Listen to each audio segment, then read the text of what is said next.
You saw the news from Huawei about the Huawei chip breakdown and that they actually were able to, and I think it was a 7 nanometer chip Yeah. board, which the Western analysts were predicting would take anywhere from 10 to 15 years for them to catch up. That was all 2 years since they were first sanctioned. What does that say to you about where we are with the sanctions and how effective they might be? China built a satellite. They sent a satellite to the space. They can't do as much as they can. And they will probably US will not as effective limiting technology, sanctioning technology as much as they want. I'm meeting a lot of guys who works in semiconductor in Korea and who are selling these used equipments. And then they're having great business. And they don't care about being sanctioned by the US companies because they're small companies. And I mean, US will definitely slow down China, but China will definitely do their best to try to achieve their goal because it's about national security. China, I think, is pretty good at that. So there will continue to be like conflict, sanction, and they find the leeway to achieve their goal. It's a constant battle between two countries, in my view. Okay. So, yeah. So, anything else in China that you thought was interesting? You mentioned consumer discretion a little bit in your last letter. It wasn't that much. Yeah. Any other industries that you find are worth keeping an eye on? I'm mostly interested in AI and cloud in China. Okay. Yeah. And also the Alibaba, I still think it's a good company, very undervalued, still trading at like single digit PE multiple, has a great upside in cloud business and AI. I'm very long-term view, like 5 years, 10 years out. I don't think company will disappear and they're in a great position. They're very cooperative with the party, like same with Tencent. These companies, I believe, in a very good position to grow with China for the long run. You mentioned earlier that you took profit on AI, you started rotating the book. Are you implying that the AI theme narrative has run its course? And the reason why I asked this is because just a couple of weeks ago, NVIDIA came out with their earnings and all of the sell side analysts got it wrong, well underestimated what those numbers could be. And it looks like there's a good roadmap for growth for the next couple of years. So what's your take on this? Would you come back to the AI space or are you going to reevaluate it? Yeah, what's your view here? So I think AI has a long way to go and robots too. I'm hearing from corporate managers complaining a lot about lack of labors, everywhere.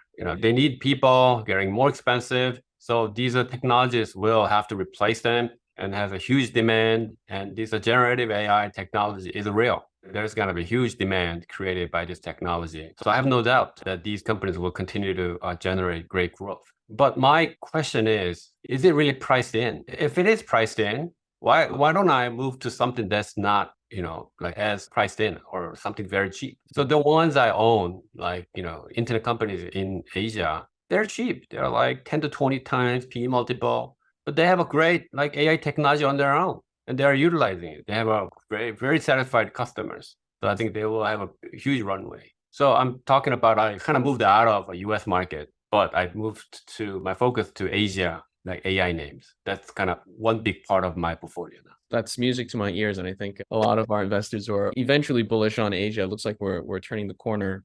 Okay, so let's jump over to Japan. I think, the elephant in the room is the Buffett trade. The liquidity flows are quite significant. We're seeing a lot of multi-manager shops set up there.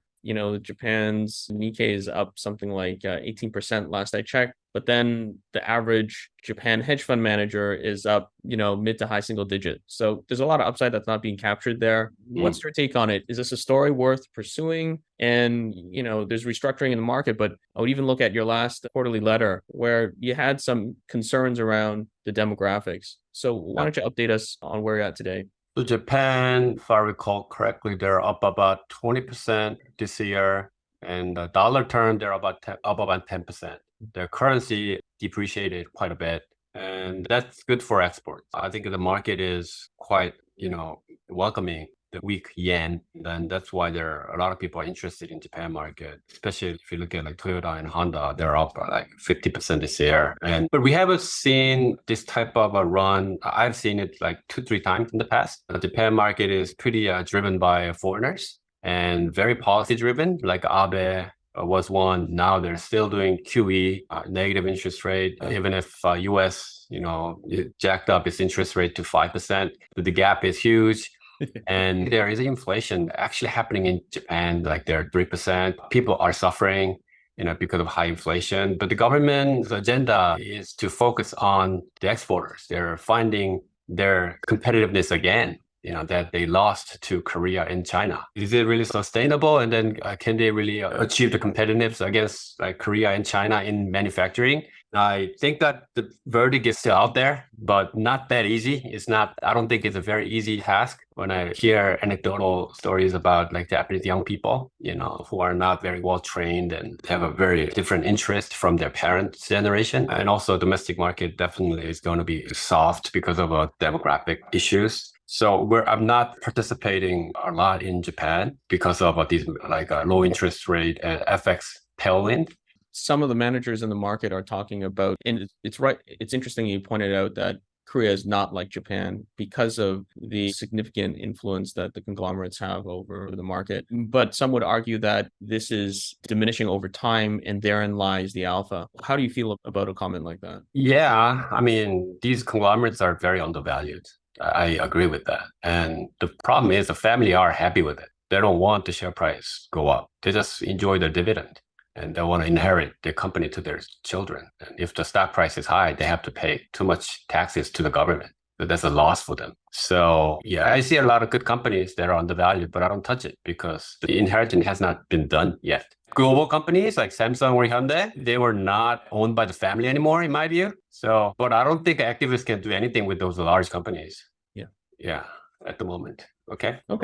You mentioned the battery space. It feels like you're touching a little bit on the EV theme and narrative that we're seeing in a lot of TMT books right now. So are you implying that petrochemical is a space that is benefiting from follow-on effects from EV supply chain, but where other EV large names have already ramped up quite a bit, the petrochemical space might be undervalued because it's not so apparent? Yeah, I mean, it's not all petrochemical companies, but a few of them have a potential to grow their battery business that I think are very attractive, but they're neglected because of their high exposure to petrochemical businesses by the market. Fascinating. And if not to China, or I guess would they still be distributing or supplying China manufacturing downstream, or are we looking at other trade partners elsewhere that might be a catalyst here? The specialty chemicals, half I use domestically, half is exported, and of the half goes to China and half goes to elsewhere. The reason why I like specialty chemical is because they will be able to maintain the margin. And there still is a technological gap between China and Korean companies, unlike the basic chemicals that I am not quite bullish about.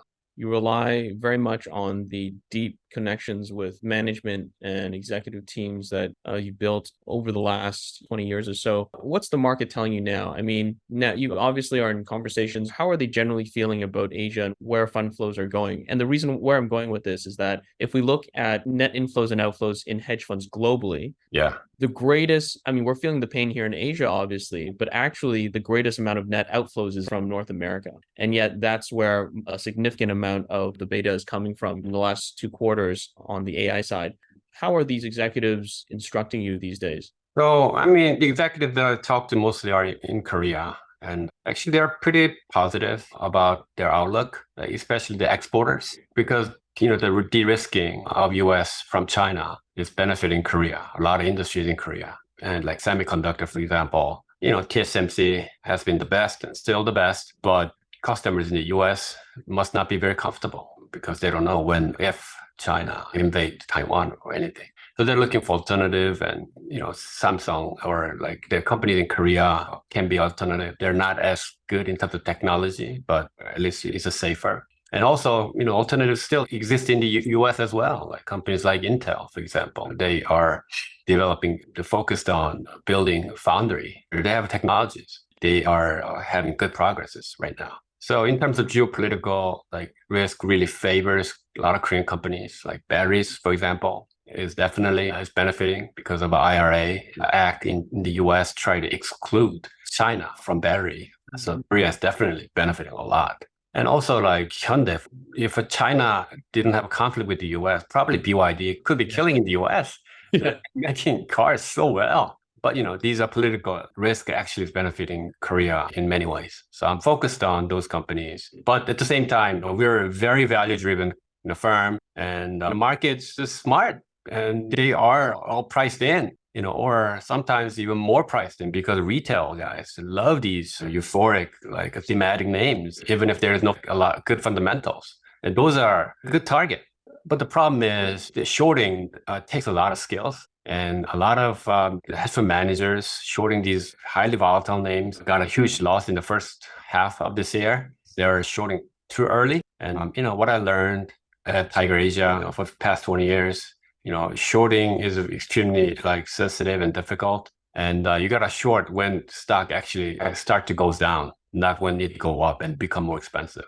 It's also dangerous these days to short with the liquidity hunters, the meme sort of trading strategies that became really popular since the Robinhood days. And so a lot of the guys I'm talking are a little bit concerned. Also, takeover risks is something that some people are getting a little bit concerned about these days. Yeah. So let's talk about portfolio shifts. You're now rotating back from global US back to Asia, hoping to spend a little bit more time on Korea industries. Looks like sticking true to the internet names, the larger players, but also looking at some new industries that have not yet, I wouldn't say seen the light of day, but have not yet been catalyzed. When you look forward now for 2024, let's talk about macro a little bit. What's going to drive you more towards increasing your gross, or what kind of indicators are you hoping to see before you start to become more aggressive with the book? Yeah, I lowered my net compared to beginning of the year because market has run quite a bit and I don't see as undervalued stock compared to the beginning of the year. But I still am happy with my book.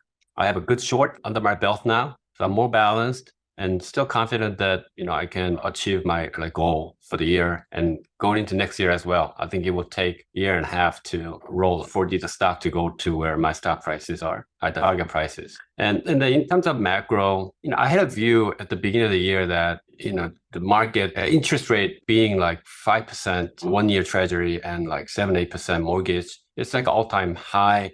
And inflation was coming down. And definitely there will be higher inflation because of a supply chain issue, because of US is trying to move out of China a bit. And there definitely will be inflation. But, the economy is actually quite slowing and it's helping the inflation. So in my view, we thought interest rate will come down over time.